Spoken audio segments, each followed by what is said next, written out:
প্রথমে জানাই পরম দয়াল শ্রী শ্রী ঠাকুরের চরণে অনন্ত কোটি প্রণাম এবং ভক্তপ্রাণ সকল দাদা ও মায়েদের সবাইকে রানন্দিত জয় গুরু।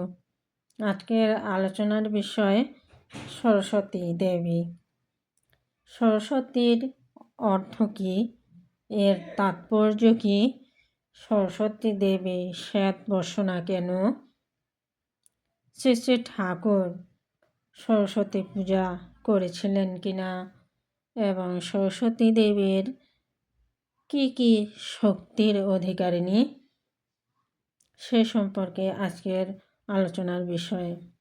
প্রথমে আসে সরস্বতী তাৎপর্য। শ্রী শ্রী ঠাকুর একটি বাণীতে বলেছেন যে বিকাশ ব্যাকুল গতি যার সংস্থিতি তিনি সরস্বতী, আর বাক বা শব্দই যার সত্তা তিনি বাগদেবী। তাই যিনি বাগদেবী তিনি সরস্বতী। সরস্বতী মানে কি? অভিধানে আছে সরস যোগ বতী। সরস মানে জল, তাহলে তিনি জলবতী, তিনি সরস্বতী।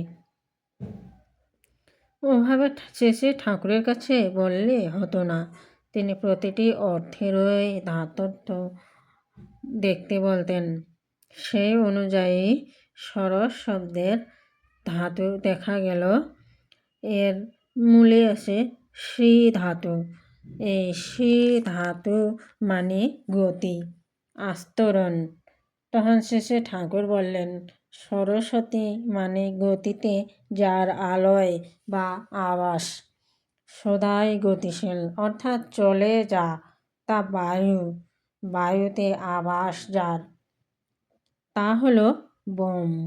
বোম স্তরে আছে ভাইব্রেশন অর্থাৎ কম্পন, তাই বলে বিনা পানি বোম, অর্থাৎ ভাইব্রেশন থেকেই শব্দ অর্থাৎ বাক, তাই বলে বাগদেবী।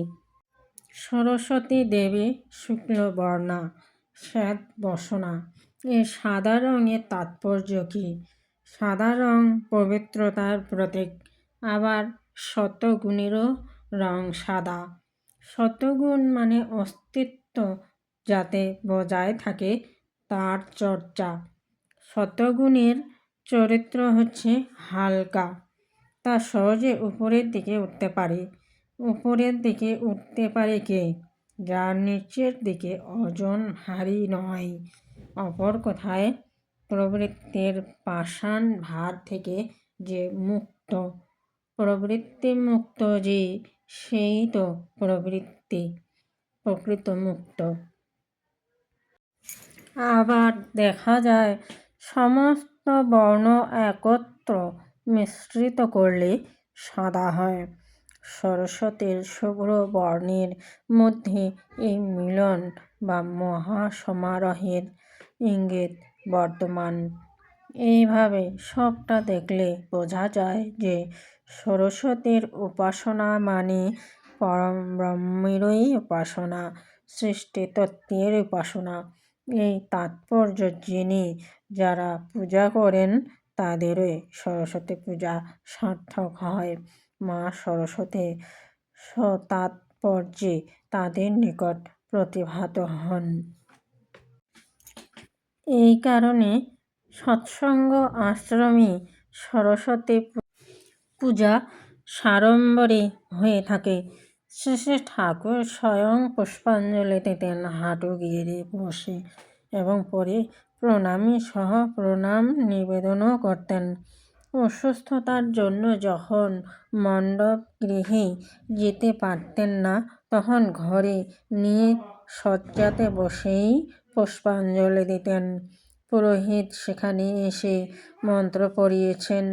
পুষ্পাঞ্জলি দিয়ে ভক্তি ভরে মা সরস্বতীকে প্রণাম না করা পর্যন্ত শ্রী শ্রী ঠাকুর আহার গ্রহণ করতেন না। তিনি যে লোকগুরু, আচরণ করে শিখিয়ে দিয়েছেন কিভাবে চলতে হয়, মায়ের সামনে কেমন বিনীত ভঙ্গিমায় বসতে হয়, অঞ্জলি দিতে হয়। আবার তাৎপর্য ভেঙে বুঝিয়ে দিয়েছেন মা সরস্বতী কি সরস্বতী প্রতিমার সজ্জা এমনতর কেন? সরস্বতী দেবীর 8টি শক্তি: লক্ষ্মী, মেধা, ধরা, তুষ্টি, গৌরী, পুষ্টি, প্রভা, ধৃতি। সরস্বতীর একনিষ্ঠ সেবক যে, তার ভিতর সত্যই ওই সব শক্তির জাগরণ ঘটে। মা সরস্বতী হংসাসীনা। হংস বলতে শ্রী শ্রী ঠাকুর বলেছেন অহং, অর্থাৎ আমি সেই। তার মানে প্রতিটি ব্যক্তি, যিনি সর্বজ্ঞানের অধীশ্বরী, প্রতিটি মানুষ তাকে বহন করে নিয়ে চলুক, এই হলো হংসারূঢ়া দেবীর তাৎপর্য। মায়ের কোলের উপরে বই। তিনি যে বিদ্যার দেবী, পুস্তক বা গ্রন্থ সে বিদ্যার প্রতীক। জ্ঞানচর্চা তারই ক্রোড়ে লালিত হয়। আমরা আগেই বলেছি, সরস্বতীর মধ্যে সৃজন প্রকৃতি যেন বিকশিত হয়ে উঠেছে, তাই তার মধ্যে নিহিত আছে সৃষ্টির মূল কথাগুলি। সেই মূল কারণ যে অবগত হতে পারে, তারই তো প্রকৃত বিদ্যালাভ হয়। সরস্বতীর হস্তে বীণা, বীণাতেও মন্থিত হয় ধ্বনি বা নাদ, তাও ওই শব্দ উপাসনারই প্রতীক। তাই সরস্বতী পূজার তাৎপর্য বুঝেই তার পূজা করা, তার উপাসনা করাই উচিত, তবেই পূজা সার্থক হয়। আজ এই পর্যন্তই। সবাই ভালো থাকবেন, সুস্থ থাকবেন, সুন্দর থাকবেন এবং সবার পূজা যেন সুন্দরভাবে সম্পন্ন হয়। সবাই যেন মা সরস্বতী দেবীর আশীর্বাদ পুষ্ট হয়, সেই প্রত্যাশায় এই পর্যন্তই। জয় গুরু।